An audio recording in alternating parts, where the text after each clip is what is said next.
नमस्कार, अमचवन न्यूज में आपका स्वागत है। मैं हूं विकी जैन और इस वक्त हमारे साथ मौजूद हैं कांग्रेस के वरिष्ठ नेता रणदीप सिंह सुरजेवाला जी। रणदीप जी, स्वागत है आपका अमचवन न्यूज में। रणदीप जी, सबसे पहला प्रश्न मैं यही जानना चाहूंगा, इस वक्त की जो स्थिति है, खासतौर से हिंदुस्तान की स्थिति, हिंदुस्तान की जनता की मनोस्थिति, वो समझ नहीं पा रही वो क्या करे।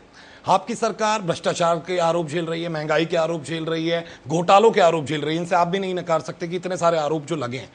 मनमोहन सिंह जी खुद कहते हैं मैं जांच के लिए तैयार हूं, यानी कि आरोप लगे हैं और खुद प्रधानमंत्री तक पहुंचे हैं। तो ऐसी स्थिति में आपको क्या लगता है, चुनाव सर पर हैं, विधानसभा चुनाव सर पर हैं, लोकसभा चुनाव भी जल्दी आने वाले, कैसे पार पाएंगे इतनी सारी, या यूं कहे कि इस बेतरनी नदी से निकलेंगे कैसे आप? देखिए, कांग्रेस का जो शीर्षतम नेतृत्व है, डॉक्टर मनमोहन सिंह जी, श्रीमती सोनिया गांधी जी और हमारे युवा नेता श्री राहुल गांधी जी, उन्होंने इस देश के सामने एक नई दिशा इस समय रखी है। और वो दिशा है जो कल्याणकारी नीतियां थी देश की आज़ादी से आज तक, उनको अधिकार की शक्ल में बदलना। चाहे वो नरेगा हो, जिसके माध्यम से रोजगार का अधिकार कांग्रेस ने दिया, चाहे वो शिक्षा का अधिकार कानून हो, जिसके माध्यम से शिक्षा का अधिकार दिया, सूचना का अधिकार, प्रशासन में पारदर्शिता के लिए हम लेकर आए, भोजन का अधिकार अब हम लेकर आए। इसी प्रकार से अब उचित मुआवजा कानून, यानी कि किसान को उचित मुआवजा, मैं केवल एक सेकंड लूंगा आपकी, हमने कल्याणकारी नीतियों को अधिकार की शक्ल बदलकर, जहां आम आदमी सरकारों से जवाब भी मांग सकता है और अपने कानूनी अधिकार को क्रियान्वयन भी कर सकता है, एक नई सोच, नई नजरिया और नया रास्ता देश को कांग्रेस के शीर्षतम नेतृत्व ने दिया है। देखिए, यहां रणदीप जी ऐसा लग रहा है कि आप सिर्फ कांग्रेस की तारीफ कर रहे हैं। सवाल यह है कि जितनी योजनाएं आपने गिनवाई, इन सब पर आरोप लगे हैं कि कहीं तरह सही तरीके से इन्हें चलाया नहीं गया। योजनाएं तो घोषित कर दी गई, लेकिन जनता को उसका फायदा नहीं पहुंचा। अगर हम खाद्य सुरक्षा बिल की बात करें, पॉसिबल इतना सारा पैसा लगाने की बात की गई है, वो कहीं ना कहीं जनता समझ नहीं पा रही है क्या वो जनता तक पहुंचेगा, क्योंकि उस पर कितना अनाज दिया जाएगा, इन चीजों को लेकर बहुत सारी एक लंबी डिबेट हो सकती है। इन योजनाओं से अलग हटकर अगर हम बात करें, पूरा का पूरा जो एक सिनेरियो है वो मोदी वर्सेस राहुल गांधी बना दिया गया है। आपने कहा युवा नेता है राहुल गांधी और उन्होंने एक नई सोच दी है।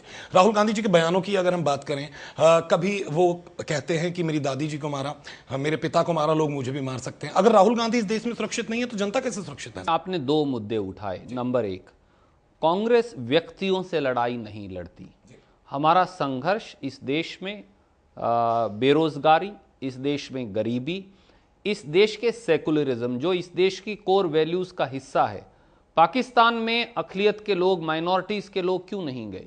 क्योंकि उन्हें लगा कि उन्हें ऐसे मुल्क में रहना है जहां हिंदू, मुसलमान, सिख, ईसाई सबके लिए जो देश है, ये धर्म के आधार पर बना देश नहीं है। भारतीय जनता पार्टी और आरएसएस इस देश को संप्रदाय के आधार पर बांटना चाहती।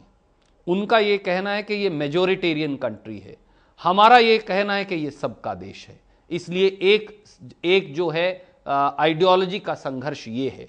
इसके साथ साथ जब हम 82 करोड़ लोगों को 5 किलो अनाज देंगे, जब हम आपको रोजगार का अधिकार देंगे, तो आप देखिए पिछले 8 सालों में 308% हमारी अर्थव्यवस्था ने तरक्की की, 8.2% जीडीपी दर बढ़ी। ठीक है, अब कुछ कम हुई है, मैं मानता हूं महंगाई बढ़ी है, पर एक बात हम नहीं भूल सकते कि जो आय का समानांतर वितरण हुआ गरीब और आम आदमी तक, उससे उसके हाथ में पहली बार और ज्यादा पैसा आया है। वो आज दूध पर, सब्जी पर, दूसरी वस्तुओं पर, अपनी जरूरत की वस्तुओं पर और ज्यादा पैसा खर्च कर पा रहा है। पैसा खर्च करने की स्थिति तो वहां है ना कि अगर महंगाई जिस तरह से बढ़ी है, वो अपने घर का 2 वक्त की रोटी नहीं ला पा रहा। आम आदमी की बात करते हैं, आप भी मानते हैं, प्याज जैसी चीजें जहां 100 रुपए के करीब पहुंच गई हैं, और तमाम चीजें, पेट्रोल बढ़ता जा रहा है, जीडीपी की आपने बात की, वो गिरी है, बढ़ी नहीं है जिस तरह से पीछे तरक्की पा रहा था। विकास की देश की बात करते थे हम कि हम भारत को विकसित करेंगे। 15 साल से अगर हम कहें यूपीए, और 10 साल से आप शासन कर रहे हैं, और उसके बावजूद अगर हम चीजों को ना बदल पाए तो सवाल उठने लाजमी है। रणदीप, हमने चीजें बदली हैं। इस देश के 3 आंकड़े में केवल आपको देना चाहूंगा। पिछले 8 सालों में गरीबी सबसे अधिक दर से आजादी के बाद घटी है। 4%, लगभग 3.69% से कृषि क्षेत्र बढ़ा है, जो पिछले 15 साल से 1% का इजाफा था। पहली बार रूरल वेजेस, ग्रामीण वेजेस बढ़े हैं। पहली बार रूरल कंजम्पशन एक्सपेंडिचर बढ़ा है। और इन सब बातों के साथ साथ अंतर्राष्ट्रीय बाजार में इस समय दिक्कत है। हेडलाइन इन्फ्लेशन में आपको करेक्ट करना चाहूंगा, इन्फ्लेशन इस समय 6% पर है। जो फूड इन्फ्लेशन है, खाद्य पदार्थों की इन्फ्लेशन ज्यादा है। हमको इस बात की गंभीर चिंता है, सोनिया जी को, राहुल जी को, डॉक्टर मनमोहन सिंह जी को इस बात की चिंता है। ये एक टेम्परेरी फेनोमेनन है जिसमें से हम गुजर रहे हैं, क्योंकि आप जब हम प्याज की बात करेंगे तो हम ये ना भूलें कि इस समय प्याज केवल 2 प्रांतों में है, एक मध्य प्रदेश और दूसरा महाराष्ट्र।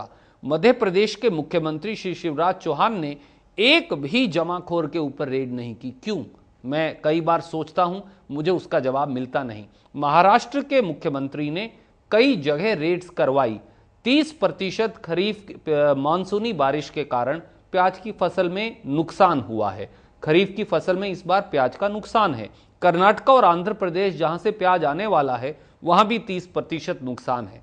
इसीलिए 9 लाख टन प्याज आयात करने का निर्णय लिया गया है। अगले 1 महीने में स्थिति सुधरेगी। लेकिन आपके मंत्री जी हैं जो सरकार में, वो इस तरह के बयान देते हैं। मैं ज्योतिषी तो नहीं हूं, मैं कैसे बता सकता हूं कैसे सुधरेगी? क्या इस तरह के बयान देना उचित है उस जनता के सामने जो जनता इस वक्त त्राहिमाम कर रही है, हर तरफ से परेशान है, भ्रष्टाचार है, इस बात से आप भी इंकार नहीं करेंगे। घोटाले सामने आए हैं, भले अभी वो सिद्ध होंगे नहीं होंगे एक अलग प्रश्न है, लेकिन जनता कहीं ना कहीं 2 राह पर चल रही है कि हो क्या रहा है। उस हिंदुस्तान में जिसे वो सोचता था तरक्की करेगा, उसका पैसा जो टैक्स वो भरता है वो सही जगह इस्तेमाल नहीं हो रहा, घोटालों की बातें सामने आती है, और तब कोई एक केंद्रीय मंत्री इस तरह का बयान दे तो जनता कहीं ना मुझे लगता है आपका इशारा श्री शरद पवार, जो राष्ट्रवादी कांग्रेस पार्टी के अध्यक्ष और देश के कृषि मंत्री हैं, उनकी तरफ है। मैं सिर्फ ये क्लैरिफाई कर रहा हूं। श्री शरद पवार एक सुलझे हुए वरिष्ठ राजनेता हैं।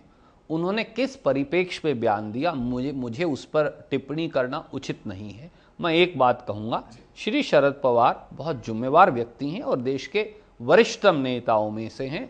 अवश्य ही उनके मन में कोई बात रही होगी। मैंने उनका दूसरा बयान भी पढ़ा जब उन्होंने ये कहा कि मैं 9 लाख टन प्याज निर्यात करूंगा।